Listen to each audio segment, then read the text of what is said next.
નમસ્તે વિદ્યાર્થી મિત્રો, વિષય આસપાસ પ્રકરણ 17 પત્રનો પ્રવાસ. મિત્રો, તમે અહીં એક પોસ્ટકાર્ડ જોઈ રહ્યા છો, બરાબર?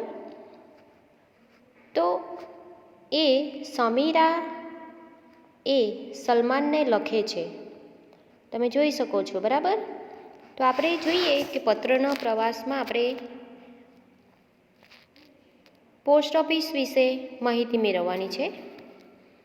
તો મિત્રો, પોસ્ટ ઓફિસ એ આપણા ગામ શહેરની એક જાહેર મિલકતરૂપી સંસ્થા છે અને પોસ્ટ ઓફિસ આપણી ટપાલ એ બીજા ગામમાં, શહેરમાં કે વિદેશમાં લખેલા સરનામે પહોંચાડવાનું તથા આપણી ટપાલ લાવવાનું કાર્ય કરે છે. આજે હવે મોબાઈલ દરેક પાસે આવી ગયા હોવાથી આજે ટેકનોલોજીનો વિકાસ વધ્યો છે, જેના કારણે આજે હવે જે પહેલાં કાગળો લખીને દેશ વિદેશમાં મોકલાવાતા ને ત્યાંથી આવતા હતા, તેવું હવે ઘણું ઓછું થઈ રહ્યું છે, કારણ કે મોબાઈલ પર સીધી વાત થઈ જાય છે તેથી, બરાબર? પરંતુ જે આપણે પોસ્ટ ઓફિસમાં બીજી ઘણી બધી કામગીરી જે આપણને સંસ્થા આપણી જે મદદ કરે છે, તો એમાં પોસ્ટ ઓફિસમાં એક જે ટપાલી હોય છે એ આવેલી ટપાલોને દરેકના ઘરે વેચે છે, તમે સૌ જાણો છો, બરાબર? તથા પોસ્ટ ઓફિસમાં આપણા જે ટેલિફોન બિલ હોય છે, લાઇટ બિલ હોય એ ભરવાની વ્યવસ્થા પણ હોય છે, બરાબર? સંદેશાને આપલે માટે હવે જે હાલના યુગમાં ટેલિફોન, મોબાઈલ એ સર્વશ્રેષ્ઠ એક માધ્યમ બની ચૂક્યું છે, બરાબર? છતાં પણ આપણે જોઈએ કે પત્ર એ એક પત્રની પર અલગ છાપ ઊભી કરે છે, બરાબર? તો આપણે જોઈએ પત્ર કેવી રીતે લખવો જોઈએ, પત્ર કેવી રીતના લખાય, બરાબર? કેવી રીતે મોકલાવાય, એની અંદર શું શું કઈ જગ્યાએ મોકલાવા માટે કઈ ટિકિટ લગાડવાની હોય છે, એ બધું આપણે જાણીએ. તો જુઓ, અહીં છે, આપણે વાંચીએ. સલમાન, તું કહે, કેમ છે તું? અમે બધા મિત્રો તને ખૂબ યાદ કરીએ છીએ. આશા રાખીએ કે રજાઓમાં તું વડોદરા આવીશ. બધા વડીલોને નમન. આ સમીરા પત્ર લખે છે. કોને લખે છે? એમના મિત્ર સલમાનને.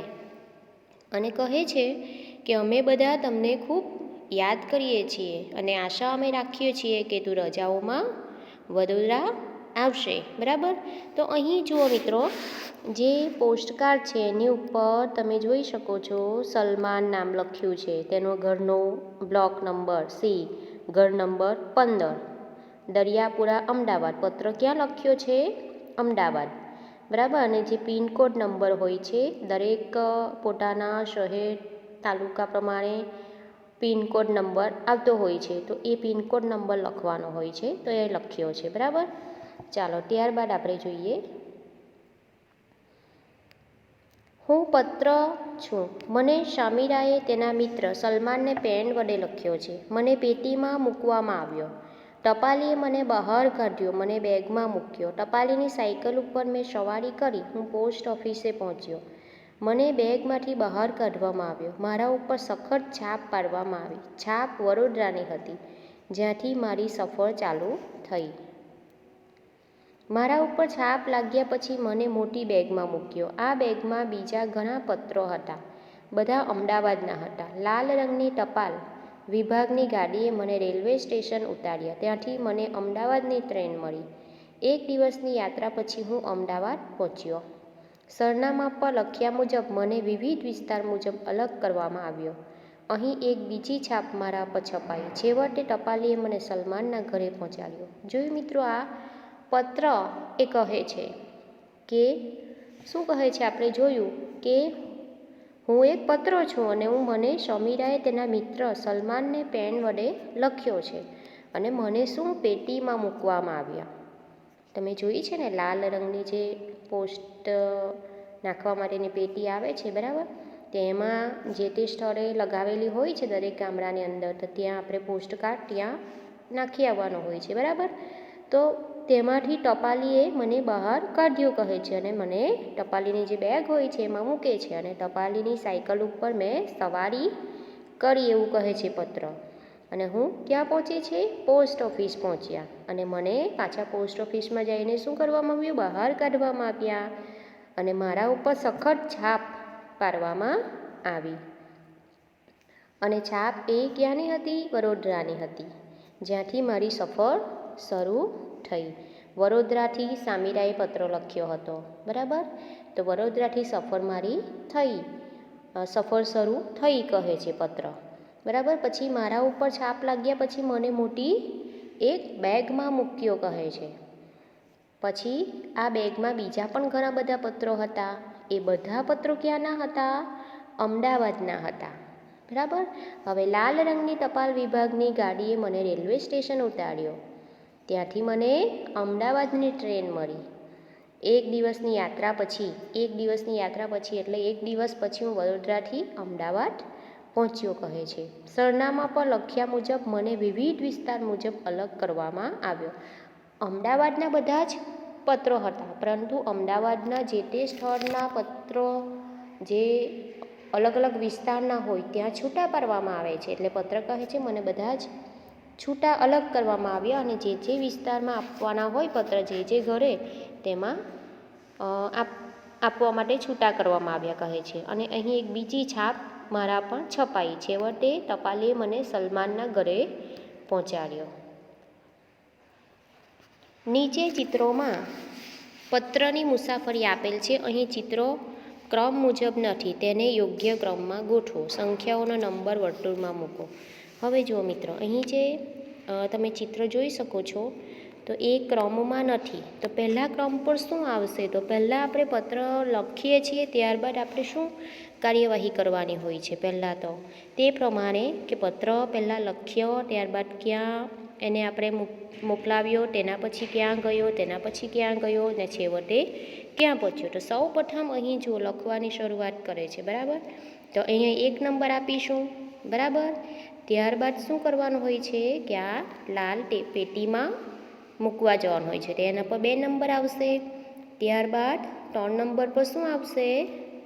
તો કે જે ટપાલી છે, બરાબર, એ ટપાલી જે છે એ ટપાલ ત્યાંથી લે છે, બરાબર ને? તો એ અહીં આ ચિત્ર છે એ 3 નંબર પર આવશે. ત્યારબાદ આ જે છે એના પર જે છાપકામ કરે છે, આ સિક્કા લગાડે છે, બરાબર? પોસ્ટ ઓફિસમાં જાય છે અને પોસ્ટ ઓફિસમાંથી પછી સિક્કો લગાડાય છે. તો આ 4 નંબર આવશે. ત્યારબાદ આવશે ક્યાં જવા માટે લગાડાય છે? તો કે અમદાવાદ, અમદાવાદની છાપ, બરાબર? તો અમદાવાદ પર 5 નંબર આવશે. ત્યારબાદ આવશે અહીં 6 નંબર આવશે, બરાબર? આ નીચેનું 6 નંબર આવશે. અને ત્યારબાદ પાછા અહીં આવશે, એ 7 નંબર પર આવશે, બરાબર? અને છેવટે પત્ર મળે છે એ વાંચી રહ્યા છે તે દેખાય છે આપણને, બરાબર?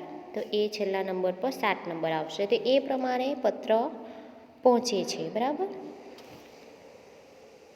હવે જુદા જુદા પ્રકારની છાપ એટલે કે ટપાલની ટિકિટ સંગ્રહ કરી નીચે લગાડો. હવે જુદા જુદા પ્રકારની ટિકિટ તમે જોઈ હશે. તમારા ઘરે પણ પત્ર અલગ અલગ પોસ્ટ ઓફિસમાંથી જે કાગળો આવતા હોય છે એના ઉપર જુદી જુદી તમને ટિકિટ તમે જોઈ શકતા હો, બરાબર? અથવા તો એ ટિકિટ મેળવીને તમારે આની ઉપર તમારી પાઠ્યપુસ્તકના ઉપર તમારે અલગ અલગ ટિકિટ લગાડવાની છે. ત્યારબાદ જે પોસ્ટ ઓફિસમાંથી મળતી હોય તેવી વસ્તુઓને ઓળખો અને તેનું નામ લખો. હવે પોસ્ટ ઓફિસમાંથી આપણને શું શું વસ્તુ મળી રહે મિત્રો? તો પોસ્ટ ઓફિસમાંથી મળી રહે તેવી વસ્તુઓ આપણને કઈ કઈ છે મિત્રો?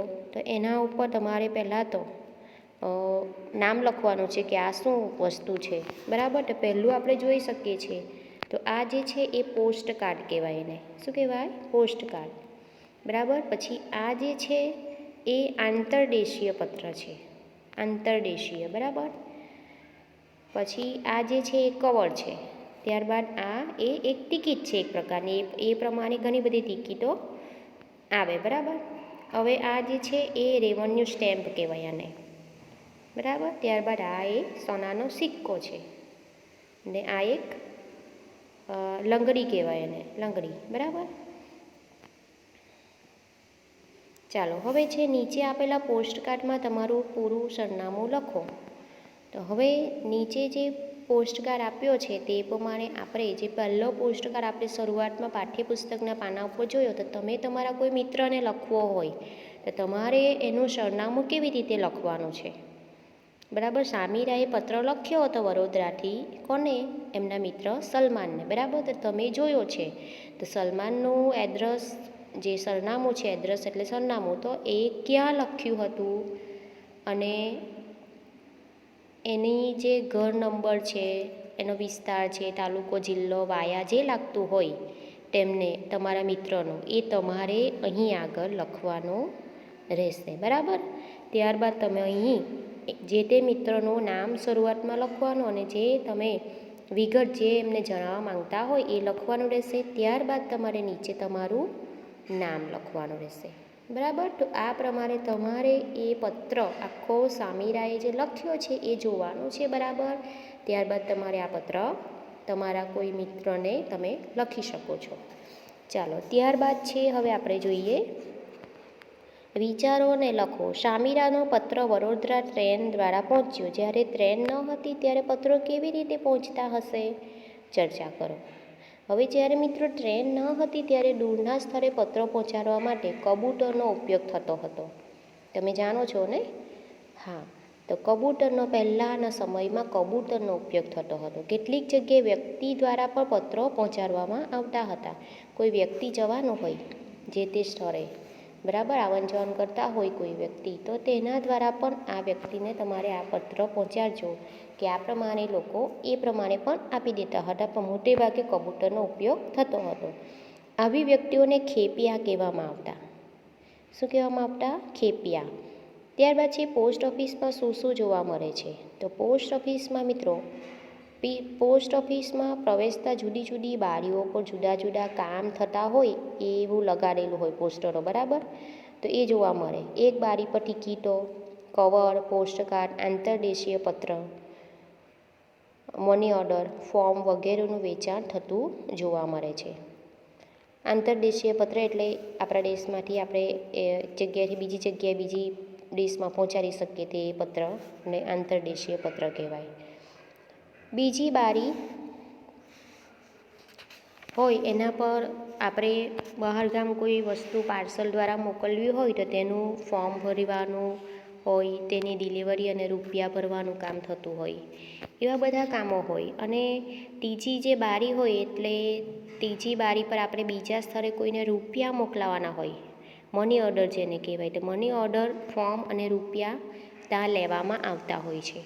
ત્યારબાદ પોસ્ટ ઓફિસની અંદર જે ટપાલો આવી હોય અથવા ટપાલી ભાઈઓ જે ટપાલો લાવ્યા હોય એના પર સિક્કા મારીને ગામ, તાલુકા, જિલ્લા અને અન્ય દૂરના સ્થળોનું અલગીકરણ, વિભાજન થાય છે. આ ઉપરાંત નાની બચત પત્રો, રિકેરિંગનું ખાતું વગેરેનું પણ કામકાજ થતું જોવા મળે છે.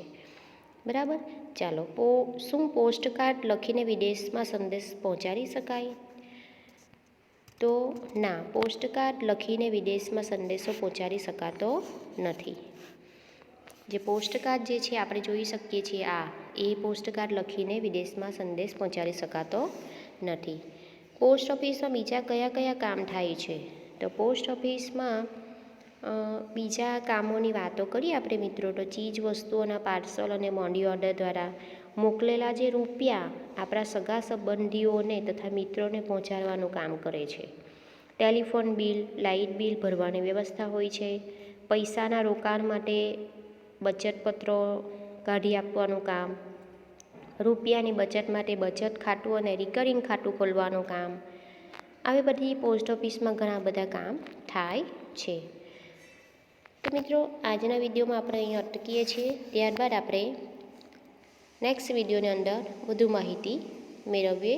આગળના મુદ્દા દ્વારા આપણે વધુ માહિતી મેળવીશું.